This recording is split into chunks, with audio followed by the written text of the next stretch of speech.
रायजो राजाफोरखौ खुलुमहरबाय। दिनै जों बड'लेण्ड जनजाति सुरक्षा मन्चनिफ्राय बे प्रेस मिटखौ खालामनाय जादों। जोबोद मोजां बाथ्रा। गोबाव समनिफ्राय बे नबसरनानि बाथ्राखौ लानानै सावरायबोबाय थानाय जादों। दा गोबां प्रश्न खालामबाय थादोंमोन जे नबसरनाया इलेक्सन गेलेबावगोन नामा। बे बाथ्रा बे सोंथिया गोबां कर'नानिफ्राय फैदों बुंदों। ओरैबायदि जों बुंबायदोंमोन जे नबसरनाया इलेक्सन गेलेनो हाला, बिनि सार्टिफिकेटआ उइद्र' खालाम जाजोब्बाय। दा गथे बियो फैगौ लकसभा इलेक्सनाव MP हिसाबै कन्टेस्ट खालामनो हालिया ट्राइबेल रिजार्भ सिटआव जों बे बाथ्राखौ बुंबाय थानाय जादोंमोन। दा बिनि गेजेरावबो नबसरनाया गावबो निजे बुंबाय थादोंमोन जे आंखौ जेबो खालामनो हाया, आंखौ जेबो लरेट समाव हाया, बेबायदि बाथ्रा दुगा बुंबाय थादोंमोन।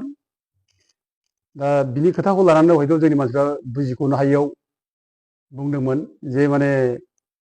नबसरनाया इलेक्सन गेलेबावोब्ला बिनि रेसपन्सिबोला सोर जागोन, बिदि बाथ्रा माखासे बुंनाय जादोंमोन। दा जाय हक नबसरनाया जे इलेक्सन गेलेनो हाला, बियो 2023 28 फेब्रुवारियाव बे क्लियार जाखादों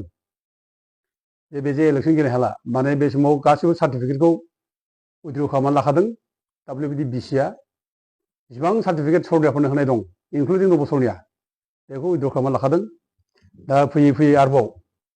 जे नबसरनाया जे गेलेनो हाला, बिनि सार्टिफिकेटआ जे केन्सेल जाबाय, बे जिनिसा दिनै कनफार्म जाबाय जे WBDCनि थ्रुयै दानाय जाने सिकिउरिटि कमिटि, बे सिकिउरिटि कमिटिया लेटेस्ट मोनसे अर्डार होबाय। दाखालि आगोलाव हाइकर्टआव बुंदोंमोन जे नबसरनानि जायनि सार्टिफिकेट बे बर' कसारि नङा होननानै बुंदोंमोन। दा बिनि उनाव दा लेटेस्ट माने नबसरनानि जायनि सार्टिफिकेट बे जे बर' कसारि लानानै माने गावनि सिनायथिखौ माने होदोंमोन आरो बे जे ट्राइबेल रिजार्भ समस्टिनिफ्राय MP जादोंमोन। दा बिनि एगेन्स्टै दिनै रोखा खालामना होबाय जे बे बर' कसारि नङा, बेखौबो होनखानाय जाबाय। आरो लोगोसे बिनि जायनाखि सार्टिफिकेट बर' कसारि लानानै माने ट्राइबेल सार्टिफिकेट लानाय बे तामुलपुर डिस्ट्रिक्ट ट्राइबेल संघआ जानाखि सार्टिफिकेट होदों बेनो बर' कसारि हिसाबै, आरो बेखौ जे तामुलपुरनि सिभिल लिस्टआव काउन्टार साइन खालामदोंमोन, बे सार्टिफिकेटखौ दिनै सिकिउरिटि कमिटिया केन्सेल खालामबाय होननानै स्पस्ट रोखा बुंनाय जाबाय। दा गथे बिनि सार्टिफिकेटआ केन्सेल जाबाय। दा बे इलेक्सन गेलेनाय गेलेयैयाथ' बिदि दा बाथ्रा नंलिया, बेथ' गेले हाखालिया। दा बियो गाव बोरै इलेक्सन गेलेनाय बिदि प्रश्न नङा। दा बियो गावखौ बोरै बासायो बेसो बिनि प्रश्न। दिनै गावखौ बे पानिशमेन्टनिफ्राय बोरै बासायनो, दा बेसो बे गिदिर प्रश्न जाबाय। बियो हयथ' दिनै बे माने सार्टिफिकेट केन्सेल जानायनि उनाव बिनि MP थांसिगोन, आरो बिनि MP थांनायनि उनाव बिनि जायनाखि गभर्नमेन्टखौ थगायनानै बेथन लानाय आदार बेनिफिट जेसेबां लादोंमोन बेखौ बे रिफान्ड खालामजोबनांसिगोन। दा बे पर्यायावसो फैबाय। दा गथिखे गावखौ बोरै बासायो, दा एकमात्र उफाया बेखौसो बे नागिरनांगौ। दा बे माने बेहा दस्रा जेबो सिन्था गैया, दस्रा जेबो राहा गैया। बे इलेक्सन गेलेनायनि बाथ्राखौनो बे सिन्था खालामा दा बे गथिखे जोंनि थाखाय बे गिदिर मोनसे देरहानाय मोजां बाथ्रा। दा आङो बयबो जोंनि बड'लेण्ड जनजाति सुरक्षा मन्चनि मावथिफोरखौ धन्यबाद होयो। दा बयबो जे खोब खस्थ' खालामदों। दा दिनै जोंनि बे माने नबसरनानि बेरेखायै जायनाखि डकुमेन्टस नागिरनाय, बिनि हानि डकुमेन्टस, गावनि डिग्लिफारनि जायनाखि हानि डकुमेन्टस, आरो नबसरनानि स्कुलाव फरायनाय डकुमेन्टस, आरो लोगोसे लेगिस डाटा, ओमफ्राय बिनि बिफा लक्षिकान्त माने हरकस, बिनि आसाम रेजिमेन्टआव जा साख्रि मावनाय, बिनि गासिबो डकुमेन्टसखौ जोंनिया तामुलपुर डिस्ट्रिक्टनिफ्राय जोंनि जनजाति सुरक्षा मन्चनि मावग्राफोर जेरै जगेन बसुमतारी, बानेस्वर बसुमतारी, ओमफ्राय गणेश नार्जारी बिथांमोना हरदों, बिथांमोना नागिरना हरदों। जोंजोंनो गुदिनिफ्रायनो बे जनजाति सुरक्षा मन्चआव दंफैयो। ओंखायनो आं बिथांमोनखौ धन्यबाद होयो। आरो लोगोसे जों जे बिराद खस्थ' खालामबाय, माने दिनैसिम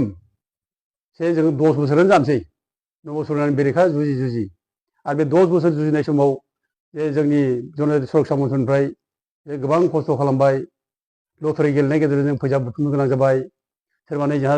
रावखुंगुर बसुमतारी दा बिथाङा सेरफांगुरि जायगायाव प्रदीप ब्रह्म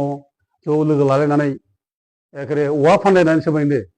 जोंनि बे नबसरनायखौ केस होनायाव बिसोर मदद खालामबाय जोबोद धन्यबाद बाथ्रा आरो जोंहा नैबे जोंहा प्रणब ब्रह्ममोन धन्यबाद होनांगौ बाथ्रा आरो लोगोसे जोंहा माने बिजिनि गोजोनथाव ब्रह्म जोंमा स्कुलनि प्रिन्सिपाल दा बिथाङाबो खोब खस्थ' खालामनानै साख्रियाव दंब्लाबो जोंजों खोब जगाजग खालामबायदों जनजाति सुरक्षा मन्थ्रिजों माने फाइनान्सियेलिबो जोंनो हेल्प खालामदों आरो लोगोसे जोंहा उदालगुरिनिफ्राय गोबां दङ जोंहा बिदिनो समेस्वर बसुमतारियाबो जोंखौ सम सम बिदिनो माने हेल्प खालामदों लोगो लाफादों आरो जोंना सेक्रेटारि जयन्त बर'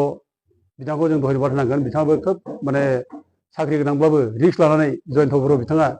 गिदिर गिदिर स्टेन्डार्डआव जे जोंजों गसंथाबोदों जनजाति सुरक्षा मन्थ्रिखौ नागाराखै बेखौ जों जोबोद गोरबोजों माने धन्यबाद होयो दा बिथाङा फैनो नागिरदोंमोन दिनै फैनो हानाय जायाखिसै दा राजेन माने बसुमतारी बिथांमोनाबो खोब जोंखौ सहाय होनाय दा जों धन्यबाद होयो जेसेबां जोंनि कर्मि जनजाति सुरक्षा मन्थ्रिनि बयबो धन्यबाद होथाव आरो बेजों लोगोसे जाय जोंनि बे माने माबाखौ नबसरनियानि सार्टिफिकेट केन्सेल खालामनांगौ होननानै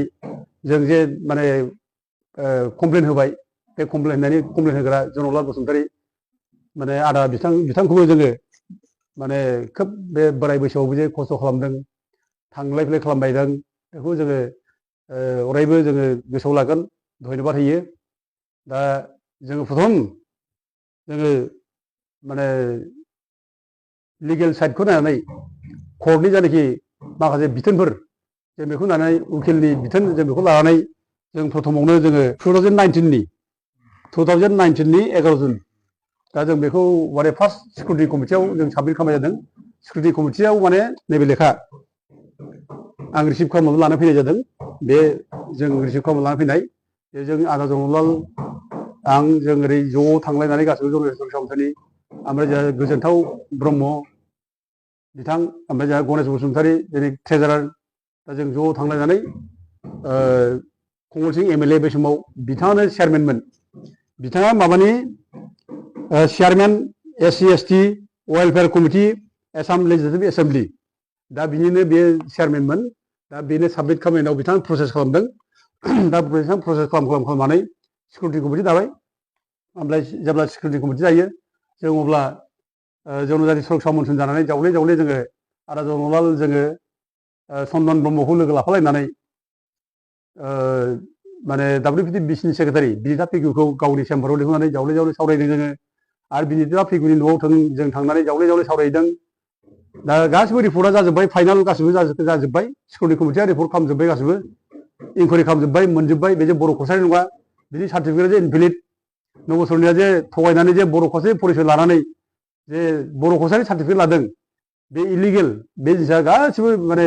खबराव फैखानाय लेखा डकुमेन्टसआव गासिबो फैखाजोबनाय दा बेखौनो सिकिउरिटि कमिटियाबो माने रिपर्टआवबो होखाजोब्बाय खिन्थु फर्मेलि बिनि सार्टिफिकेटखौ केन्सेल खालामनाय जायाखै बे लेट जादों जों बेखौनो केन्सेल खालामनांगौ होननानै जावले जावले थांबाय थानाय जादोंमोन रायलायबाय थानाय जादोंमोन केन्सेल खालामनाय जायाखिसै दा खिन्थु दिनै फैयै फैयै गेजेराव माने लेट जानायखाय कर्टआवबो थांनाय जाबाय दा नैबे अबस्थायाव दिनै फैनानै दिनै समाव सिकिउरिटि जानाय कमिटिनि रिपर्ट बेखौ बेस खालामनानै बे जोंना सिकिउरिटि कमिटिया दा माने बिनि सार्टिफिकेटखौ केन्सेल खालामनाय जाबाय बे गिदिर देरनाय बर' जाथिनि थाखाय जोङो रंजायो बर' जाथिनि थाखाय बर' जाथिया आरो रंजानो गोनां मानोना जोङो 10 बोसोर बे जोंनि रिजार्भ समस्ति MP नायरोजाल' मोनसेल' MP सिट जों बेखौ मालायनो हगारनानै होनाय जादोंमोन जोङो बेखौ माबानो रोङाखैमोन मोनफिननांगौ होननानै जों मानसिया जुजिनो रोङाखैमोन दा जों जे बयबो ज' ज' जुजिलायनानै मोनफिनथारनांगौ होननानै जाथिनि सेन्टिमेन्टखौ लालायनानै मावनाय जादों आरो जेसेबां जाथिनि सेन्टिमेन्टखौ लानानै जोंनो डनेसन हरदों हेल्प होदों जों बिसोरखौ धन्यबाद होयो बयखौबो आरो जों जाथिनि अलखद टाइमाव जों बयबो गाबथालायनांगोन रावखौबो जों गाज्रि दोनलायनाय दाय होलायनाय जोंनि गेजेराव बे फैनो नाङा जों बयबो जाथिनि इस्युआव जों गाबथानांगौ जाथिखौ जों माने बासायनांगौ आरो जों जाथिखौ खुनु दिन जोङो माने अलखद खोलैनायखौ जों खुनु दिन सैज्य खालामनो हाया दा गतिके दिनै जों जानाखि खामानि मावबाय बे जनजाति सुरक्षा मन्चआ गुदिनिफ्रायनो जायनाखि नाजा फैनानै देरहाबाय बे गिदिर माने देरहानाय दा बेनि थाखाय बयखौबो धन्यबाद होयो आरो आरोबाव आङो आदा जनरलाल बसुमतारी जे बे बैसो समावबो बे खस्थ' खालामदों नागाराखै जोंजों मावफुबाय थादों ज'नो जोंबो बिथांखौ दासिमबो लाफानानै बाहायबाय थायो आरो जोंहा दासिमबो गोबां केस दं जोंहा जे जों नैबे दैलि मेडिसिनाव जों केस होदों बे क'क्राझार माखासे समस्तिखौ ओमफ्राय उदालगुरि समस्ति ओमफ्राय टटेल जायनाखि माबा बिटिसि समस्तियाव 15टा बानायनायनि गेजेराव जोंनो 6टाल' होनाय बेखौ जों चेलेन्ज खालामनानै केस होदों ओमफ्राय उदालगुरि दरं बे समस्तिखौ ट्राइबेल रिजार्भ समस्ति होनांगौ एस पार कनस्टिटिउसनेल प्रभिजन बेखौ होननानै जों केस होदों बेयाव जों दा ज' बयबो दंलायलायो जों दा सानसुमा माने अमरसिं ब्रह्म जों ज' दंलायलायो आरो ज' मावबाय थागोन आरो जों ज' मावलायनांगोन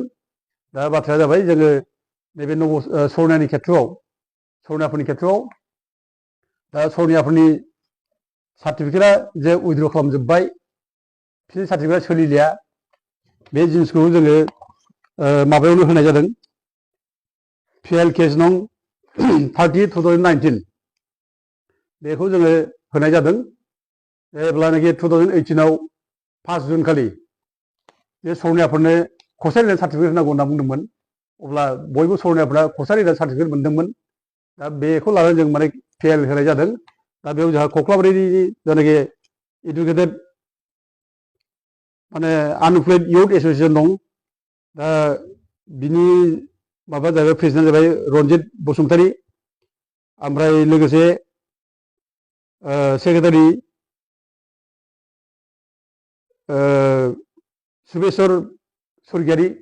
दा बिथांमोनखौ लाफानानै जनरलाल बसुमतारी ओमफ्राय दावराव दैखोम नार्जारी ज'नो बे PL केसखौ होनाय जादों आरो बे केस होनायनि रिजाल्ट हिसाबै थांनाय 2023नि जानाखि माबा 28 फेब्रुवारि 2023नि 28 फेब्रुवारियाव